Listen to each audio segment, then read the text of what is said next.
Welcome back my YouTube channel my knowledge way में। और आज मैं आप लोगों के लिए फ्राइडे का दिन स्पेशली मैं बिहार से रिलेटेड इकोनॉमिक सर्वे लेकर आई हूँ 2021 का, जो अभी जस्ट 2-3 दिन पहले निकली है।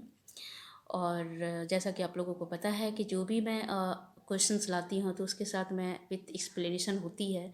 तो इसका भी मैंने बिहार इकोनॉमिक सर्वे का जितने भी सारे इंपॉर्टेंट फैक्ट है उसको मैं लेकर आई हूँ, और साथ ही साथ एक्स्ट्रा जो मल्टीपल चॉइस क्वेश्चन है उसको मैं लेकर आई हूँ। तो विथ एक्सप्लेनेशन के साथ बढ़िया तरीके से जो जो इम्पोर्टेंट है उसी बातों को मैं रखूँगी आप लोगों के सामने। ओके। सो आज का जो सर्वे है बहुत बिहार का जितनी भी एग्जामिनेशन है उसके लेकर तो काफ़ी इंपॉर्टेंट होती है, क्योंकि अधिकतर क्वेश्चन आपको आर्थिक सर्वेक्षण से ही देखा जा सकता है। जैसा कि ये 2020-21 का है, तो इससे पहले जो हुआ है आर्थिक सर्वेक्षण 2019-20 का है, वो भी आपके लिए इम्पॉर्टेंट है, क्योंकि उसे भी पढ़ लेना है होगा और इसे भी पढ़ लेना होगा। ओके। दोनों को किसी न किसी रूप से आपको क्वेश्चन देखने को मिल जाएगी। तो इसलिए जो भी इकोनॉमिक सर्वे, चाहे वो भारत का इकोनॉमिक सर्वे हो, चाहे वो किसी स्टेट का भी इकोनॉमिक सर्वे, तो उसके बारे में आप लोगों के लिए बहुत जो भी फैक्ट होती है, इंपॉर्टेंट फैक्ट होती है, उसे जानना बहुत ज़रूरी है। इसलिए मैं इस बातों को ध्यान में रखकर आज मैं फ्राइडे के दिन आप लोगों के लिए ये लेकर आई हूँ, बिहार से रिलेटेड इकोनॉमिक सर्वे। ओके। और जैसा कि आप लोगों को पता था कि मैं जुलाई से रिलेटेड करंट अफेयर्स लाने वाली थी फ्राइडे में, वो मैं लेकर नहीं आई हूँ। उसे मैं 10 से 12 दिन के बाद ही मैं लेकर आऊँगी, क्योंकि फ़िलहाल मुझे फरवरी 2022 का भी करंट अफेयर्स आप लोगों को सामने लाना है। जैसा कि नेशनल इंटरनेशनल का अलग वीडियो बनाना होगा, फिर उसके बाद आप लोगों को बिहार से रिलेटेड अलग बनाना होगा, फिर झारखंड से रिलेटेड अलग बनाना, क्योंकि ऑलरेडी फरवरी मंथ ख़त्म हो चुकी, तो उसे भी मुझे देना है। क्योंकि जैसे मैं आप लोग को बोल दी थी, कमिटमेंट कर दी थी कि आपको 1 से 10 तारीख के बीच में किसी भी तरह से प्रोवाइड कर दूँगी, कोशिश कर रही हूँ कि प्रोवाइड कर दूँ। ओके। लेकिन किसी कारणवश अगर नहीं हो पाएगी तो भी प्लीज़ मैं कोशिश कर रही हूँ। ओके। तो चलिए देख लेते हैं बिहार से इकोनॉमिक सर्वे 2021 का जो जो इम्पोर्टेंट फैक्ट है, क्या क्या 2-3 दिन पहले आई है, उसमें क्या क्या बताया गया है और आप लोगों के लिए क्या जानना ज़रूरी है। देख लीजिए जो बिहार आर्थिक सर्वेक्षण, बिहार आर्थिक सर्वेक्षण क्या होता है, तो 2021-22 का, जैसे ये तो आपका नाम होगा 2021-22 का। ओके। बिहार का आर्थिक सर्वेक्षण, लेकिन इससे 1 साल पिछले साल का ही आर्थिक सर्वेक्षण सर्वे किया जाता है। मैंने बता दिया है कि राज्य सरकार आर्टिकल 202 के तहत बजट पेश करते हैं। 202 के तहत राज्य सरकार बजट पेश करता है, इससे एक दिन पहले ही आर्थिक सर्वेक्षण आती है। वर्तमान साल 2021 के पिछले साल यानी 2020-21 के आय और व्यय के ब्यौरा का सर्वे किया जाता है। मतलब यह है कि कितना वृद्धि हुआ, कितना खर्च हुआ था, कितना आय हुआ था, इन बातों को ध्यान में रखकर पिछले साल 2020 और 21 का लेखा जोखा तैयार कर एक आर्थिक सर्वेक्षण दस्तावेज बनाया जाता है, जिसे हम आर्थिक सर्वेक्षण कहते हैं। ओके फ्रेंड्स, तो आई होप कि आप लोग को समझ में आया होगा कि बहुत ईजी लैंग्वेज में मैंने बताया आप लोगों को, सिंपल में, जैसा कि आप लोगों को हमेशा माइंड में रहेगा। ओके। नेक्स्ट, पहली बार आर्थिक सर्वेक्षण 2006 और 7 में बनाया गया था, तो यानी इकोनॉमिक सर्वे से पिछले साल 2005 और 6 का लेखा जोखा तैयार किया होगा।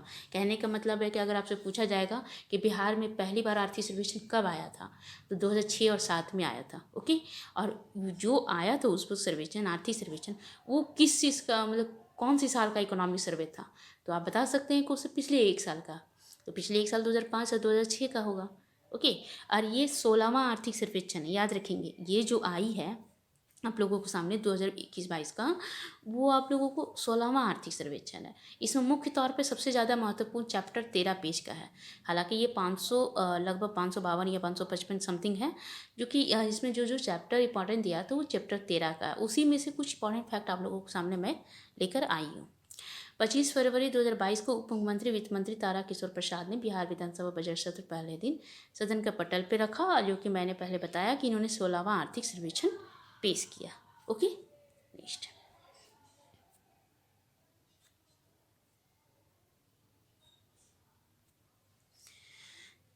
देखिए बिहार का आर्थिक सर्वेक्षण का लेखा जोखा में क्या है, तो बिहार के सकल घरेलू उत्पाद यानी जीडीपी, जीएसडीपी हुआ, हालांकि देखिए स्टेट का है तो इसलिए हम उसको जीएसडीपी बोलते हैं।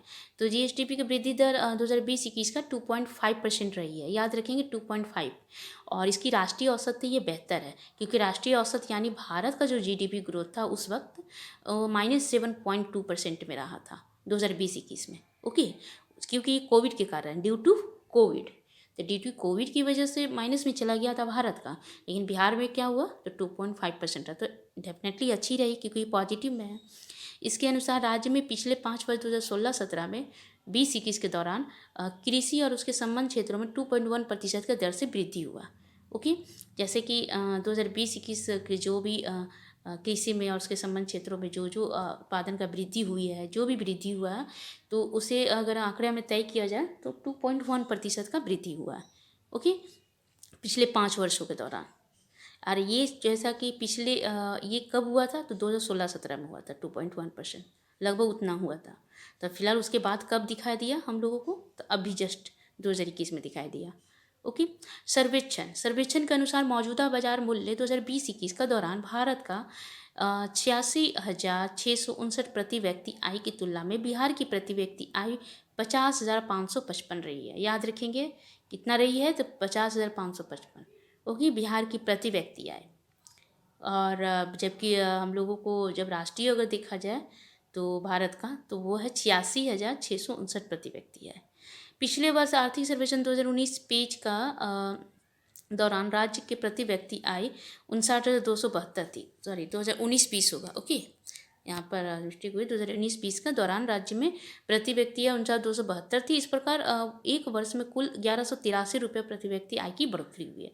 जस्ट उसको आप देख लीजिए क्योंकि 49,272 था। आप यहाँ 2020-21 के बारे में बात किया जा रहा है तो 50,555 थर्ड वाली रो की बात हम बोल रहे हैं। तो अगर हम उससे पीछे अगर देखा जाए तो 2019-20 का है तो 49,272 है। ओके, तो इससे कितना आपका बढ़ी है तो 1,183 रुपये। ओके, नेक्स्ट, पिछले 5 वर्षों में 2016-17 से 2020-21 के दौरान बिहार में प्राथमिक क्षेत्र में 2.3%, द्वितीय क्षेत्र में 4.1%, तृतीय क्षेत्र में और 8.5% दर से वृद्धि हुई है। कहने का मतलब पिछले 5 वर्षों अगर देखा जाए तो ये कितना वृद्धि हुआ है तो बिहार में प्राथमिक क्षेत्र 2.3%, द्वितीय क्षेत्र में 4.1% और तृतीय क्षेत्र में 8.5%। ये इसलिए मेंशन मैंने कर दिया है, आपको किसी जगह पे मिलेगी नहीं तो ये मैंने मेंशन किया। अब यहाँ देखा जाए तो प्राथमिक क्षेत्र के अंतर्गत जो भी कृषि आती है, कृषि मत्स्य पालन, आप लोगों को पता है द्वितीय और तृतीय क्षेत्र में क्या क्या आती है। ओके, तो तृतीय क्षेत्र में तो सेवा आती है, आपको पता ही है। तृतीय क्षेत्र में मैन्युफैक्चरिंग आती है, कंस्ट्रक्शन आती है, और प्राथमिक क्षेत्र में आप लोगों को कृषि मत्स्य पालन खनन ये जो भी उसका लेकर आती है। तो अब देख लीजिए प्राथमिक क्षेत्र के अंदर कृषि मत्स्य पालन पशुपालन खनन आदि सम्मिलित है। इस प्राइमरी सेक्टर में GSDP 19.2% इसमें घटा है। कहने का मतलब है कि इसमें प्राइमरी जो प्राथमिक क्षेत्र है उसमें घटा है। 19.2% जो बात हो रही है वो घट गया है। अब द्वितीय क्षेत्र में अगर देखा जाए तो GSDP कितना है तो 19.5%, थोड़ा सा घटा है, थोड़ा सा घटा है। ओके, और तृतीय क्षेत्र में के अंतर्गत कितना हुआ तो 61.2%, इसमें घटा नहीं है, इसमें घटा नहीं है बल्कि इंक्रीज हुआ है, बढ़ा है। तो यानी कि तृतीय क्षेत्र अच्छा है, तृतीय क्षेत्र अच्छा है और ये फिलहाल के लिए आपका ये घटा है। तो आप देखिए तो अब अगर माइनस अगर देखा जाए कि सबसे ज़्यादा नुकसान किस में हुआ तो प्राथमिक क्षेत्र में हुई है इस बार। नेक्स्ट, रिपोर्ट में कहा गया है कि राज्य सरकार ने कोविड-19 चुनौती के जवाब में अपने वित्तीय संसाधनों के सबसे उत्तम संभव का उपयोग कर सबसे ज़्यादा मदद किया है, सबसे ज़्यादा मदद हुआ है। और 2020-21 में राज्य सरकार का कुल खर्च पिछले वर्ष की तुलना में 13.4% बढ़कर 16,596 करोड़ रुपये पहुँच गया है। ओके, जिसमें अगर देखा जाए तो इसमें अगर 16,596 करोड़ रुपये अगर हम देख रहे हैं तो इसमें पूंजीगत व्यय कितना हो सकती है तो 26,203 है फ्रेंड्स पूंजीगत व्यय। अब पूंजीगत व्यय कम है और 13, जबकि राजस्व व्यय कितना है तो 1,39,493 करोड़ है। तो आप देख सकते हैं कि पूंजीगत व्यय कम है और राजस्व व्यय कुछ ज़्यादा है। तो व्यय ज़्यादा हो रही है और पूंजीगत व्यय कम है। तो पूंजीगत व्यय अगर ज़्यादा होगी तो हम लोग के लिए बेहतर होगा, लेकिन यहाँ पर कम है तो थोड़ी नुकसान है। ओके, और राजस्व व्यय ज़्यादा हो रही है तो ये ज़्यादा नुकसान है। ये तो डेफिनेटली आपको ज़्यादा देखने को मिलेगी, हमेशा देखने को मिलेगी। ओके, तो फिलहाल आप देख लीजिए कि इतना 16,000 अगर 596 करोड़ रुपये की बात हम करें तो आपका इतना आ रही है, आपका इतना आ रही है। अब देखा जाए इधर सेकंड में देख लीजिए, सर्वेक्षण के अनुसार पिछले 5 वर्षों के दौरान कृषि और संबंध क्षेत्रों में कितना प्रतिशत हुई, तो 2.1% के दर से वृद्धि हुई कृषि और उसके संबंध क्षेत्र में, जैसा कि आप लोगों को पता है। जिसमें पशुधन 10% की वृद्धि हुई है और मत्स्य पालन में कितना हुई, 7%। याद रखेंगे इसमें जो प्राथमिक क्षेत्र ये आ जाती है, प्राथमिक क्षेत्र के अंतर्गत आती है। तो इस पशुधन में कितना हुई, तो 10% और मत्स्य पालन में 7%। तो याद रखेंगे आप इन सब चीज़ों को। कहीं ना कहीं किसी भी वजह से क्वेश्चन पूछा जा सकता है कि कितना क्या वृद्धि, पूंजीगत व्यय कितना था, राजस्व व्यय कितना था। ओके, ये कब का सर्वेक्षण है और 5 वर्षों के दौरान कितनी क्षेत्र में वृद्धि हुई है, ये सब चीज़ों को लेकर। ओके, आर्थिक सर्वेक्षण आंकड़ों के मुताबिक 2021 में भारत का कुल आबादी में लगभग 33% बच्चे हैं, जबकि बिहार में 0 से 18 वर्ष की उम्र वाली आबादी का हिस्सा सबसे अधिक, उससे भी अधिक यानी 42% है। तो कुल मिलाकर देश के कुल बच्चों को 12% हिस्सा बिहार में ही है। आंकड़ों के अनुसार देखा जाए बिहार में 5.18 करोड़ बच्चे हैं। बिहार में बुजुर्ग और जीरो से जो 19 साल के तक युवाओं की संख्या है, सबसे अधिक गया में है। तो ये भी मैंने बता दिया आपको। आर्थिक सर्वेक्षण पटना में जहाँ 0 से 19 साल तक के युवाओं को आबादी को कुल जनसंख्या 40.12% बताया रहा है, वहाँ गया जिले में सिर्फ इस उम्र वाली जो आबादी है वो 42.81% है।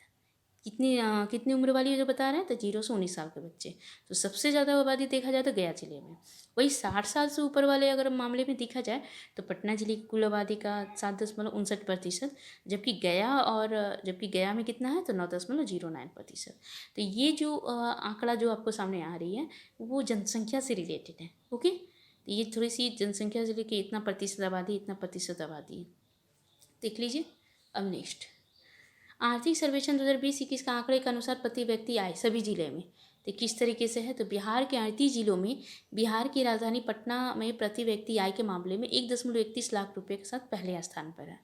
जैसा कि आपको बता दिए कि पहले स्थान पर कौन है, तो पटना है। और कितना रुपये के साथ, 1.31 लाख रुपया। वही बेगूसराय दूसरा तथा मुंगेर, बेगूसराय दूसरे स्थान पर और मुंगेर तीसरे स्थान पर है। इस रैंकिंग में भागलपुर जिले चौथे तथा रोहतास 5वें स्थान पे हैं। तो मैंने बताया पहले स्थान पे पटना, दूसरे स्थान पे बेगूसराय, तीसरे स्थान पे मुंगेर और चौथे स्थान पे भागलपुर और 5वें स्थान पे रोहतास। इतना चीज़ याद रखना है आप लोगों को, क्योंकि ये प्रति व्यक्ति आय जिला ऊपर से 5वें तक है, यानी टॉप 5 पे। वही शिवहर जिला अगर देखा जाए तो 19.6 हज़ार रुपये प्रति व्यक्ति आय के साथ सबसे पीछे है, मतलब सबसे निचले आंकड़े पे देखा जाता है शिवहर को। बहुत इनकम वहाँ पे कम है सभी को। वर्तमान आंकड़े के अनुसार देखा तो 50,555 रुपये इससे पिछले साल जो थी 2019-20 में प्रति व्यक्ति आय 29,272 थी। ओके, क्योंकि प्रति व्यक्ति आय तो पूछा जा सकता है, आपको अधिकतर पूछा ही जाता है क्वेश्चन, इसलिए मैंने इसको रखा। अब प्रति व्यक्ति आय कैसे, इसका फार्मूला जो होता है ये भी मेंशन मैंने कर दिया है। तो राष्ट्रीय आय ऑब्लिक देश का कुल जनसंख्या। ओके, इस तरीके से प्रति व्यक्ति आय निकलती है। कम प्रति व्यक्ति आय वाले जिलों में शिवहर का पहला स्थान रहा, जो कि हम बताएं कि 19.6 रुपया। तो इस तरीके से मैंने ये भी बता दिया कि इसके बाद वाली कौन कौन सी जिला आती है। इसलिए थोड़ी बहुत मैंने मेंशन किया कि कभी भी क्वेश्चन किसी भी जगह से पूछा जा सकता है कि ये कितने स्थान पे टॉप 5 पे है कि नहीं। तो अगर आपको पता रहेगा तो याद रहेगा। अररिया 20.6 है हज़ार रुपये, सीतामढ़ी 19.6 हज़ार रुपये, पूर्वी चंपारण 22.3 हज़ार रुपये, मधुबनी 22.6 हज़ार रुपये, सुपौल 22.9, किशनगंज 23.2 हज़ार, नवादा 23.4 हज़ार। इस तरीके से आपका 1,000 रुपया, मतलब नवादा है इतना है ये। तो वह शिवहर सबसे नीचे में है। आपको पता सीतामढ़ी भी है तो 19.6 हज़ार रुपये, सीतामढ़ी भी बराबर में आ रही है, शिवहर सीतामढ़ी। ओके, तो देख लीजिए नेक्स्ट। बिहार में पहली बार बैंकों की साख जमानुपात CDR, कहने मतलब CDR साख जमानुपात तो 50% से पार हो गया है। कितना फीसदी से, 50% से। वित्तीय वर्ष 2021-22 के तृतीय तिमाही को 31 दिसंबर 2021 तक रिपोर्ट के अनुसार बिहार का जो CDR है 50.1% हो गया है। वर्ष 2021 में बिहार की प्रजनन दर 3.2% था, जो कि वर्ष 2036 तक यह घटकर 2.4% होगी। अनुमान लगाया गया है 2036 तक जो प्रजनन दर है बिहार का वो 3.2% है अभी, जो कि आगे चलकर अगर देखा जाए तो 2036 तो 2.4% हो जाएगी। राष्ट्रीय औसत का अगर बात करें तो यह वर्ष 2021 में 2.1 थी, जो कि वर्ष 2036 से हटकर 1.7 होगी। ठीक है ना, अगर राष्ट्रीय औसत है तो 2021 में कितना थी, 2.1, और वर्ष 2036 से 1.7 होगी। पिछले 10 वर्षों में राज्य की शहरीकरण काफ़ी तेज़ी से बढ़ा है और वर्ष 2011 में जनगणना के अनुसार बिहार के शहरीकरण के स्तर पर महज 11.3% था, जो कि वर्तमान में अब अगर देखा जाए तो 15.3% हो गया है। अगर जनगणना 2011 के बारे में बताया जाए और शहरीकरण के बारे में बताया जाए बिहार का, तो मात्र 11.3% था, और जबकि इधर अब कितना हुआ, 15.3% हो गया। याद रखेंगे, इस तरीके से वो बढ़ रहा है बिहार में, और प्रति व्यक्ति आय भी बढ़ रहा है, और उसकी प्रजनन दर है तो उसके घटाने की उम्मीद की जा रही है, लक्ष्य तय किया गया है। ओके, चलिए नेक्स्ट। विधानमंडल में पेश किए गए आर्थिक सर्वेक्षण की रिपोर्ट में नीतीश सरकार ने 2030 तक विद्यालय शिक्षा 100% सकल नामांकन अनुपात हासिल करने का लक्ष्य तय किया है। तो क्या किया है, तो वर्ष 2011 का देश में कुल शहरी आबादी 3.1% हिस्सा से बिहार में था।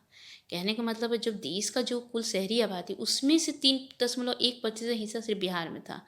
राज्य सरकार ने उम्मीद जताई है कि उस दर से बढ़ रही शहरीकरण को जो अर्थव्यवस्था है उसको देखते हुए अगले दशक में बिहार में शहरीकरण का स्तर काफ़ी ऊंचा होगा। ओके, बढ़ रही शहरीकरण का अर्थव्यवस्था को देखते हुए अगले दशक में बिहार में शहरीकरण का स्तर काफ़ी ऊंचा होगा। बिहार का जीएसडीपी, जैसे देखिए मैंने अब जीएसडीपी यूज किया ना, वहाँ जीडीपी होता है राष्ट्रीय के लिए, मतलब भारत के लिए, पूरे ऑल देश के लिए संबोधित किया जाता है, और अगर राज्य के बारे में किया जाए तो जीएसडीपी होता है। तो जीएसडीपी 2020-21 का वर्तमान मूल्य के आधार पर 618.63 हज़ार करोड़ रुपये है। याद रखेंगे, अगर आपको कुछ याद करने की ज़रूरत नहीं है तो प्रति व्यक्ति आय एक याद रखना है, प्लस ये जो सेकेंड वाली रो है वो इम्पॉर्टेंट है, most important, very very important. ये आंकड़ा याद रखना है, 618.63 हज़ार रुपये, और ये आपको पूछा जाएगा। और अगर नीचे भी देखा जाए तो अस्थायी मूल्य के आधार पर अगर हम किए हैं तो 419.88 हज़ार करोड़ रुपया जीएसडीपी। तो ये अक्सर नहीं पूछा जाता अस्थायी मूल्य, वर्तमान मूल्य आपको पूछा जाएगा, तो याद रखेंगे। 2020-21 में बिहार और तमिलनाडु को छोड़कर सभी राज्यों में एनएचडीपी घटा है।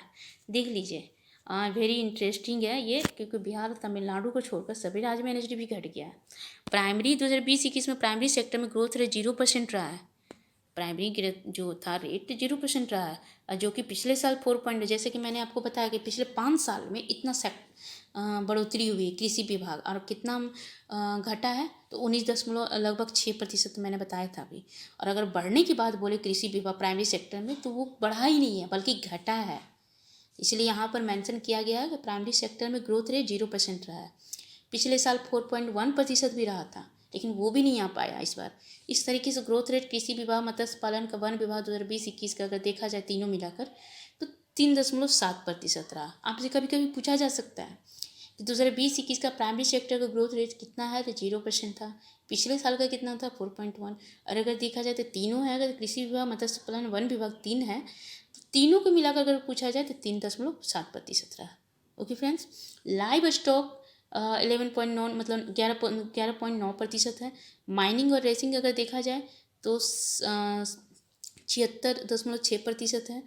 मत्स्य और एक्वाकल्चर अगर देखा जाए, इक्वेरेसिंग बोलेंगे इसको, रेसिंग हो गया, इक्वेरेसिंग, तो माइनिंग इक्वेरेसिंग का, और मत्स्य एक्वाकल्चर देखा जाए तो 6.6% है। तो अगर सबसे अच्छा अगर आपको देखना है तो इसमें माइनिंग और इक्वेरेसिंग में 76.6% का बढ़ोतरी हो रही है।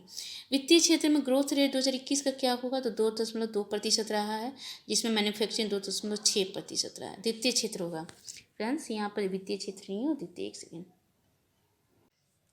हाँ फ्रांस, मैंने सुधार दिया, द्वितीय क्षेत्र होगा। ओके, द्वितीय क्षेत्र में ग्रोथ रेट 2021 का क्या होगा, तो 2.2% रहा, जिसमें मैन्युफैक्चरिंग अगर देखा जाए 2.6% रहा, और कंस्ट्रक्शन में अगर देखा जाए तो बिल्कुल भी नहीं है, वो बिल्कुल उसमें कोई बढ़ोतरी नहीं हुई, कोई ग्रोथ नहीं हुआ उसमें। तृतीय क्षेत्र में ग्रोथ रेट 2020-21 का कितना है, तो 0.1%, मतलब कोई इतना बढ़ोतरी नहीं हुई है। तो सबसे ज़्यादा किस में हुई है, तो माइनिंग इक्वेशन में 76.6%। ओके ओके, और ये किस चीज़ का है, तो ये आपका प्राइमरी सेक्टर में आती है। ओके, ये प्राइमरी सेक्टर में आती है, जो कि सिर्फ माइनिंग और इक्वेरिसिंग है, खनन विभाग में। अगर कृषि में अगर देखा जाए, खनन कृषि विभाग में, और मत्स्य पालन वन विभाग में, तो 3 कुल मिलाकर 3.7% रहा है। तो याद रखेंगे आप। इधर आपको हम बताते, अब इसके बाद नहीं है, क्योंकि जो जो इम्पोर्टेंट था मैंने बता दिया आपको। आप इधर देख लीजिएगा, ये इम्पॉर्टेंट है आपके लिए। अगर आपको बारे में देखा जाए तो ये इम्पॉर्टेंट है, ये बहुत इम्पॉर्टेंट है, VVI। ओके, ये इम्पॉर्टेंट है। नेक्स्ट, सॉरी,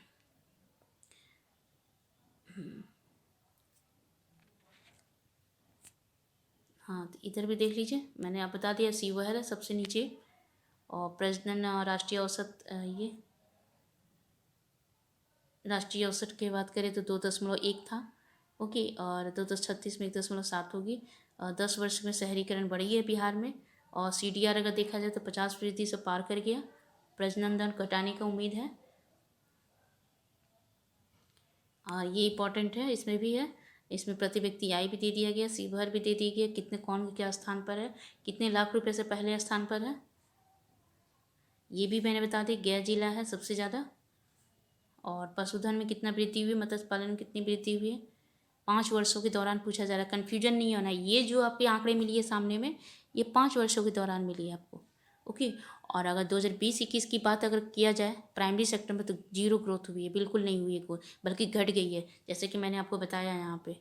देखिए, प्राथमिक क्षेत्र के अंतर्गत कृषि, मत्स्य पालन, पशुपालन, खनन, व्याधि सम्मिलित, जिसमें प्राइमरी सेक्टर में भी 19.2% इसमें घटा है, बढ़ा नहीं है बल्कि घट गया, इसलिए मैंने वहाँ मेंशन किया 0%, मतलब कोई बढ़ोतरी नहीं हुई है। ओके, और इसमें जो घटा है सबसे ज़्यादा किस में घटा है, तो आपका मैन्युफैक्चरिंग इक्वेरेसिंग में 76.6%। ये एक्चुअली घटने के बाद जो बात आपको बता रहा है, यहाँ पर मैंने शायद आपको ये बोल दिया, देख लीजिए।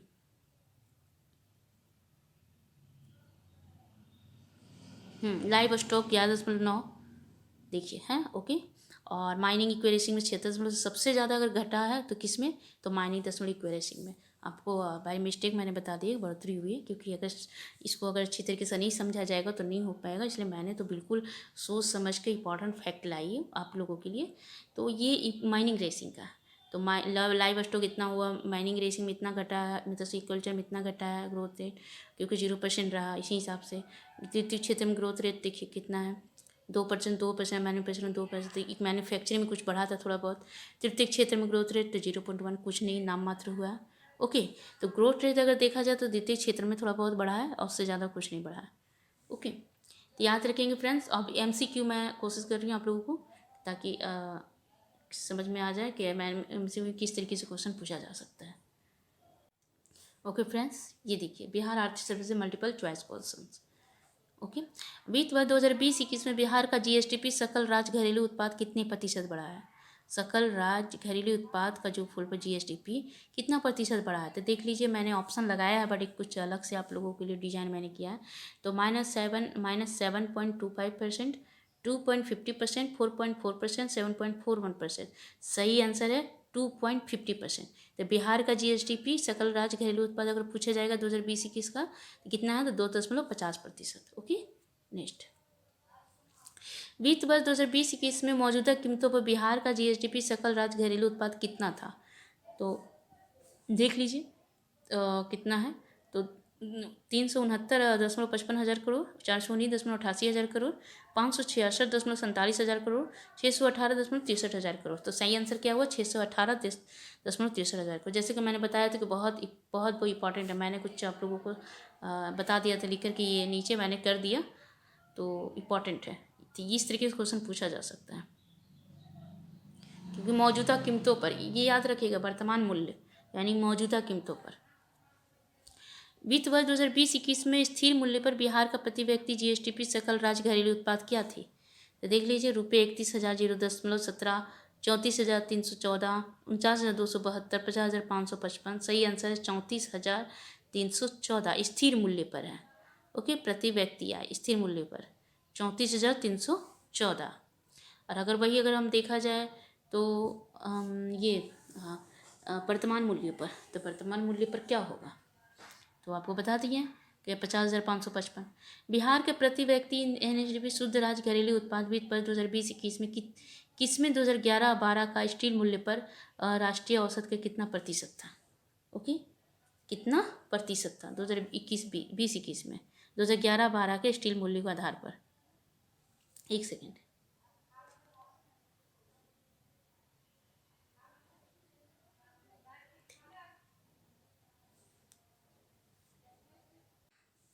यस फ्रेंड्स, तो इसमें क्या होगा, स्थिर मूल्य पर राष्ट्रीय औसत कितना प्रतिशत था, तो 15.4%, 18.5%, 35.8%, 22.1%। सही आंसर है 35.8%।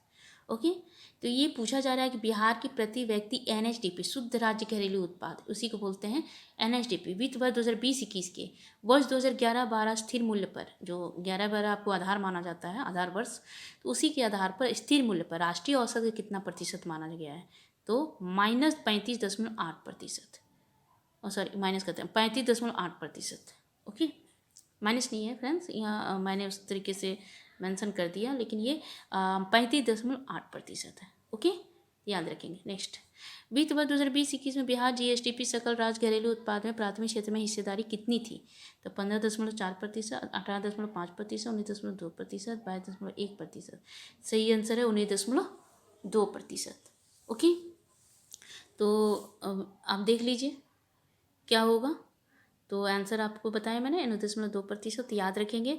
तो आंसर क्या है, क्वेश्चन किस तरीके से पूछा जा सकता है कि 2020-21 बिहार GSDP सकल राज्य घरेलू उत्पाद में प्राथमिक क्षेत्र की हिस्सेदारी कितना थी, तो 19.2%, जो कि ये घटा है, बढ़ा नहीं है, इसको हम माइनस में बोल सकते हैं। वित्तीय वर्ष 2020-21 से किसे बिहार का GSDP सकल राज्य घरेलू उत्पाद द्वितीय क्षेत्र में हिस्सेदारी कितनी थी। ओके, द्वितीय क्षेत्र।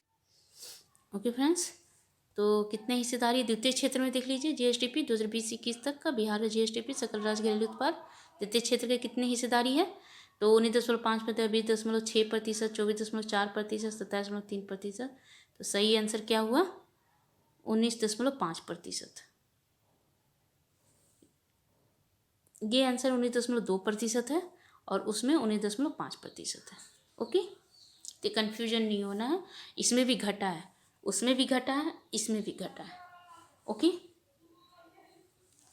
वित्तीय वर्ष 2020-21 के बिहार में GSDP सकल राज्य घरेलू उत्पाद में तृतीय क्षेत्र की हिस्सेदारी कितनी थी, तो आप देख लीजिए तृतीय क्षेत्र में, तो ऑप्शन तो दिया हुआ है 48.4%, 57.3%, 61.2% और 65.4%। सही आंसर क्या हुआ, तो 61.2%।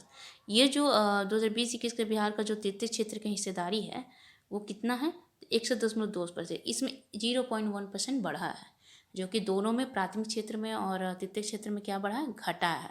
कितना घटा है, तो एक में तो 19.2% घटा है और एक में 19.5% घटा है, ठीक है ना, और मतलब थोड़ा सा घटा है उसमें द्वितीय क्षेत्र में। और इसी तरीके से अगर देखा जाए तृतीय क्षेत्र में इसमें थोड़ी ग्रोथ हुई है, पर कितना हुई, तो 0.1%। वित्त वर्ष 2019 में बिहार का किस जिले में प्रति व्यक्ति GDP का सकल जिला घरेलू उत्पाद सबसे कम है, GDDP। ओके, सकल जिला घरेलू उत्पाद है ये, याद रखेंगे। तो इसमें देखिए बांका, अररिया, शिवहर, किशनगंज, तो सही आंसर है शिवहर। ठीक है, सबसे कम पूछा गया, जैसे कि मैंने बताया था आपको। वित्त वर्ष 2020-21 में राज्य सरकार को कुल व्यय में कितनी प्रतिशत का वृद्धि हुई, कुल व्यय में कितनी, मतलब पिछले जो व्यय हुई है उसमें और बढ़ोतरी हुई है, यानी नुकसान हुआ है, तो कितना हुआ है, तो 10.7%, 13.4%, 33.7%, 26.8%। सही आंसर क्या है, 13.4% का वृद्धि होगी, मतलब और ज़्यादा खर्च हुआ है इस पर राज्य सरकार को। वित्त वर्ष 2020-21 में बिहार में अनुमानित कुल खाद्यान्न उत्पादन कितना है, तो 11.55 lakh ton, 12.65 lakh ton, 15.75 lakh ton. सही आंसर क्या है, 17.95 लाख टन, फोर्थ ऑप्शन है। ओके, नेक्स्ट, डिजिटल किसान सेवाएं प्रदान करने के लिए कृषि विभाग के द्वारा कौन सा मोबाइल ऐप लॉन्च किया गया है, तो बिहान है, बिहार है, बिहार है, किसान दर्पण है। सही आंसर बिहान है। ओके, सही आंसर है बिहान। तो बिहान का मतलब क्या हुआ, BI से बिहार, S से हॉर्टिकल्चर, A से एग्रीकल्चर, N से नेचुरल। ओके फ्रेंड्स, वित्तीय वर्ष 2019-20, देखिए ये 2020-21 से ये पूछा जा रहा है 2019-20 बिहार का सकल फसली क्षेत्र की तुलना में सकल सिंचित क्षेत्र का प्रतिशत कितना है। आपको तो पता ही सिंचित क्षेत्र क्या होता है, फसली क्षेत्र में क्या होता है, तो ये सिंचित क्षेत्र के प्रतिशत कितना है।